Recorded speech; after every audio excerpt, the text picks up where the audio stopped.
E.W. Jackson is a Republican candidate for Lieutenant Governor of Virginia, and he's a very interesting character, to say the least. This is a guy who I remember, he used to be on Bill Maher's show, Politically Incorrect, back in the late 1990s and early 2000s, and even back then, he was out of his mind.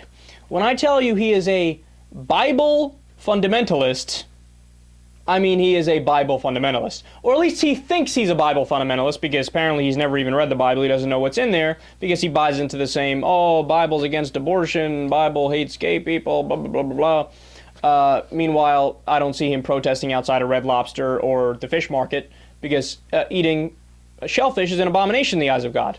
But no, he doesn't protest that. Does he stay away from women when they're on their period? You're not allowed to touch them, talk to them when they're on their period. It's in the Bible, can't do it. Can't do it. Does he wear mixtures of two different fabrics? I'm sure he does. So he's a hypocrite, just like the rest of them are. But he was on Bryan Fischer's radio show, and he's been having a lot of gaffes lately, right? I mean, I remember, it's not even really a gaffe, it's just he's crazy, right? He said that people who do yoga, they're putting themselves in a position where the devil could get into them. Okay, just the conversation that we're mentioning the devil as if it's the year 543 AD and we need to put leeches on people's bodies to suck out the cancer, right? Like, it's just, what are you talking about? You actually believe that there's a devil, like with the horns and the I will come and get you. Really? Yeah, he says, oh, well, it's, yoga, it's supposed to empty your mind like Buddhism, but when you empty your mind, you make room for the devil. Caught you. Don't do yoga. Stay away from it. So people have been bringing that up, and he's got an interesting response to that. Let's listen.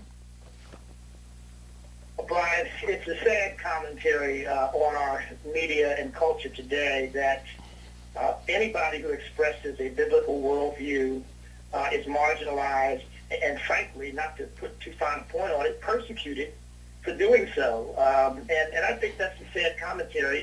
But look, it's an attack ultimately on every church-going, Bible-believing Christian out there who holds to a traditional worldview.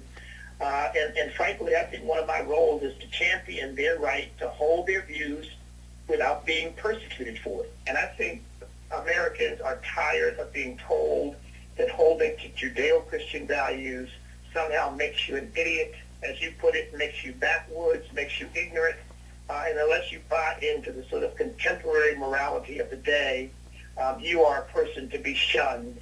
Our founding fathers believed that there should never be a religious test, and yet that's what we're seeing today. We're seeing people applying a religious test and they're saying anything you believed or said as a minister disqualifies you from serving as lieutenant governor because you hold to these biblical views. So he's screaming, I'm being persecuted, don't persecute me because I said really, really dumb things in the past. Okay, all nonsense. I mean, look at his argument. His argument is, well, us Christians, we're incredibly persecuted, we're shunned upon, we're frowned upon, and that's not fair. That's not the way the country is supposed to function. We're built on Judeo-Christian values. Okay, no, you're not. We're not built on Judeo-Christian values. The Establishment Clause is very clear on that. The government is supposed to remain neutral on issues of religion or non-religion if you don't believe in any of that stuff, right? But furthermore, what do you mean you're persecuted? I don't know if you know this. We haven't had an atheist president. We haven't had an agnostic president, right? Ironically, more of the founding fathers were non-religious than the politicians today. I only know of one congressman that's non-religious. So 99.9% are religious and open about it and talk about it as they campaign, but he says, no, we're persecuted against. You rule everything. How are you persecuted? Well, see, that's therein lies the fallacy, is that, no, the reason why you're being attacked is because you're a moron. You had endless gaffes left and right. The other day we covered on the show he doesn't believe in FEMA. It was right after the hurricane, the tornado that happened in Oklahoma. And, you know, we got news people died and everything, you know, schools were destroyed, hospitals, yada, yada. And the day after he goes out and says, I don't think FEMA's constitutional. All right, that's dumb. Saying that when you're doing the downward dog, a devil's going to get into your downward dog, if you know what I'm saying, that's just crazy. And he tries to make that, oh, you're violating the Constitution if you attack me for that. No, what you're referring to is no religious test for office means you don't have to be a Christian, you don't have to be even religious, you could be an agnostic, you could be an atheist, you could be of whatever faith you want to be.